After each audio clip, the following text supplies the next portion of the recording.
Muy buenas a todos, el Rapsoda Blaugrana al habla. Y después de la portada de ayer, como todos recordaréis del diario Sport, hablando de Rubén Neves y lo cerca que estaría de concretarse la operación con el Wolverhampton, hoy nos sale el diario Sport nuevamente, pues con una noticia que un poco contradice a la del día de ayer. Frenkie de Jong intransferible y sería la opción más realista para que termine siendo el nuevo pivote del FC Barcelona, el heredero de la posición de Sergio Busquets. Esta gente va a acabar conmigo. Ya no sé cuántas informaciones van alrededor de Frenkie de Jong, alrededor del centrocampista holandés, que no para de ser foco de noticias, no sé si reales, de bulos, de puro clickbait o de lo que sea. El caso es que tengo ya la cabeza como una olla a presión y estoy a punto de estallar.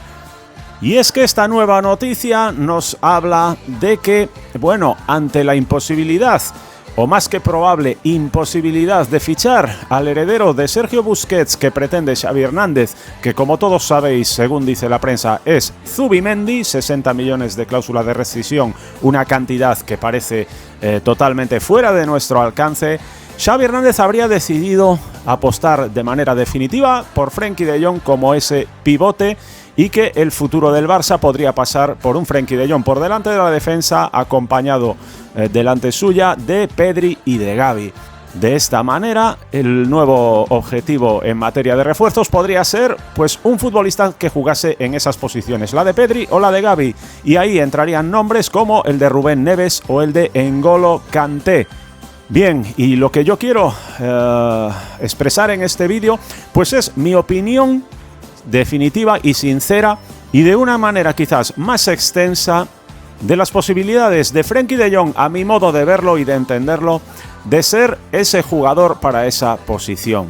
En principio, y haciendo spoiler, yo creo sinceramente que no, que costaría muchísimo que Frenkie de Jong pues se adaptase con garantías a esa posición. Pero vamos a hacer un breve repaso de la trayectoria de Frenkie y recordar al Frenkie de Jong del Ajax, un Frenkie de Jong que jugaba en ese centro del campo junto a Lasse Schöne, acompañado de Donny van de Beek. Estamos hablando de un centro del campo en una formación muy parecida a la que utiliza el FC Barcelona, 4-3-3, en las que, bueno, pues el jugador defensivo, lo que vendría siendo el Busquets, sería Lasse Schöne. Aunque sí que es cierto también que muchas veces esos tres centrocampistas, en lugar de ser un solo pivote y dos interiores, pues Frenkie de Jong también se ponía como segundo medio centro acompañando a Lasse Schöne.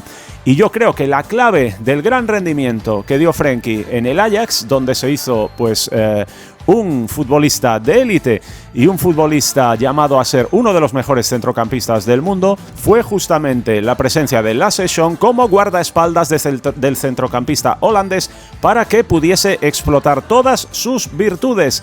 Y sus virtudes, ¿cuáles son? Ya las conocemos todos. Ese juego de primeras y sobre todo su capacidad para dividir líneas del rival. Esa primera zancada que tiene, haciendo amago y yéndose de uno o dos adversarios, es la gran cualidad que resalta por encima de todas dentro de su juego.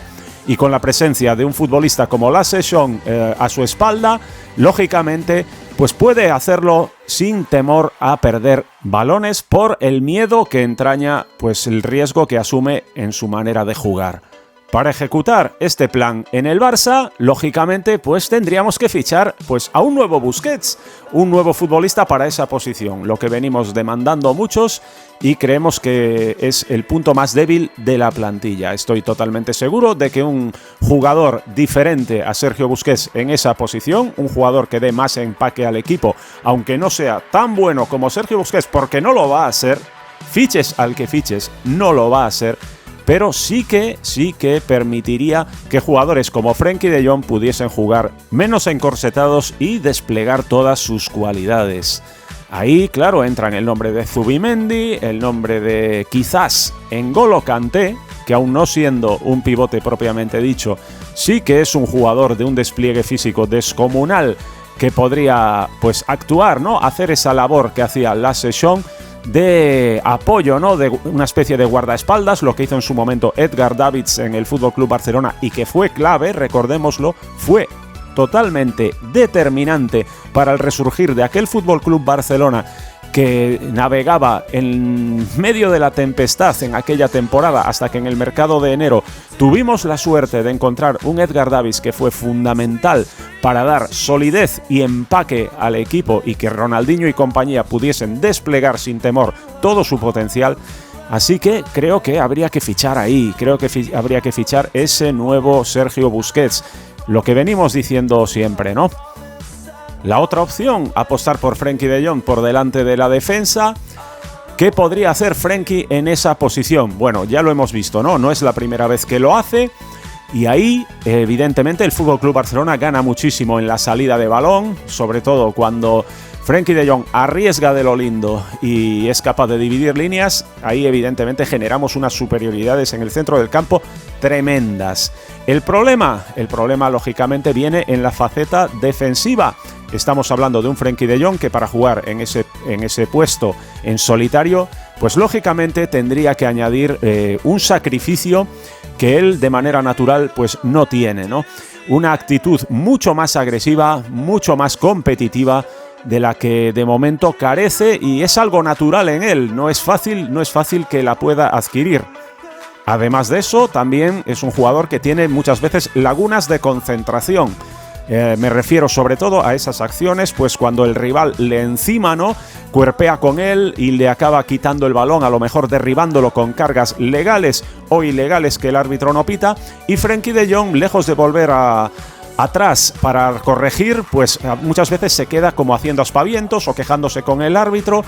Y claro, ahí nos genera unos desequilibrios enormes e inadmisibles para un futbolista que juega en ese puesto. Tendría que ser algo también a cambiar dentro de Frenkie de Jong. Y veo muy difícil, sinceramente, cambiar tantas cosas a un jugador. Un jugador que se sabe uno de los mejores centrocampistas del mundo, lógicamente, porque lo es. Claro que lo es. La única manera que veo que Frenkie de Jong pueda actuar ahí de pivote al estilo Sergio Busquets, pues es teniendo siempre disponibles dos defensas agresivos, correctores, rápidos, expeditivos, contundentes y capaces de hacer muchos kilómetros muy rápido, como son Ronald Araujo y Jules Koundé. Unos jugadores que tendrían que estar siempre disponibles o fichar jugadores rápidos, ¿no?, para el eje de la defensa y completar la plantilla para cuando uno de estos dos no estén disponibles.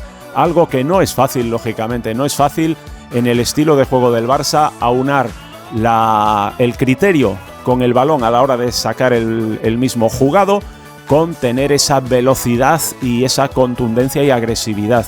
No es nada fácil. Con lo cual yo creo que mi opinión definitiva sería que no veo a Frenkie de Jong jugando él solo por delante de la defensa, como lo hace Sergio Busquets, y sí lo veo, lógicamente, en el puesto de uno de los interiores, si fichamos ahí un Zubimendi, un N'Golo Kanté o un jugador que actúe de guardaespaldas. Ahí sí que seguramente podríamos ver brillar mucho más a Frenkie de Jong. Ojalá Frenkie no pudiese adquirir esas condiciones que creo que son sus lagunas para jugar en el puesto de Busquets, las que mencioné anteriormente, pero creo que eso va contra la propia naturaleza del futbolista y eso es muy, muy difícil, por no decir casi imposible de corregir. Yo creo que la posibilidad de fichar un futbolista como N'Golo Kanté, que pudiese hacer esa labor que en su momento, como dije antes, hizo Edgar Davids. Recordad que Edgar Davids vino a un Barça que estaba, pero vamos, juraría que iba 10º o 11º en la Liga, a casi 20 puntos del liderato. Y fue llegar él y el centro del campo que no funcionaba, de pronto empezó a funcionar todo. Absolutamente todo. Edgar Davids vino entonces con la mejor de las actitudes, matándose por los compañeros, y esa es una labor que a lo mejor podría hacer un futbolista como N'Golo Kanté, que lo ha hecho a lo largo de toda su carrera deportiva.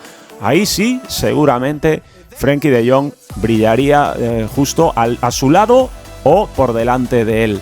Habría que prescindir de Pedri o de Gavi, o bien poner a uno de los dos jugando como interior izquierdo, como extremo izquierdo o falso extremo izquierdo, como tantas veces hizo Pep Guardiola con Andrés Iniesta en el Barça, sobre todo fuera de casa. Yo creo que esa es una de las soluciones, yo creo que también la más inteligente, porque lógicamente Frenkie de Jong es un jugador de muchísimo nivel, pero no le veo, sinceramente, no le veo para jugar en la posición de Sergio Busquets. Así que ahí Xavi tiene un gran dilema. Es una buena opción planteárselo como pivote, siempre y cuando, como la noticia dice, fichar un interior de las características de N'Golo Kanté, que pudiese ejercer de guardaespaldas de estos futbolistas talentosos que tenemos. Un fichaje que no será nada fácil porque lógicamente el Chelsea intentará retenerlo por todos los medios, dada la importancia del jugador que es, aunque, como estamos viendo en este mercado invernal, el Chelsea se está moviendo fichando jugadores para esa posición. Se habla de que ya tiene fichado a Andrei Santos, que es el que me gustaría a mí para esa posición de Sergio Busquets, y también la posible llegada de Enzo Fernández, ¿no? Ya se está moviendo ahí, y bueno, a ver si N'Golo Kanté pues pudiese llegar aquí gratis. Yo creo que sería una buena noticia para el FC Barcelona y también para Frenkie de Jong. Veremos qué acaba sucediendo, pero si queréis saber mi opinión es que no lo veo actuando de 5, de pivote, de Sergio Busquets en solitario por delante de la defensa. Nada más, dejadme vuestras opiniones en la caja de comentarios, estoy deseoso de leerlas para contestarlas a toda y cada una de ellas como hago siempre, ya lo sabéis. Un fuerte abrazo del Rapsoda Blaugrana, nos vemos en el próximo vídeo. ¡Vamos!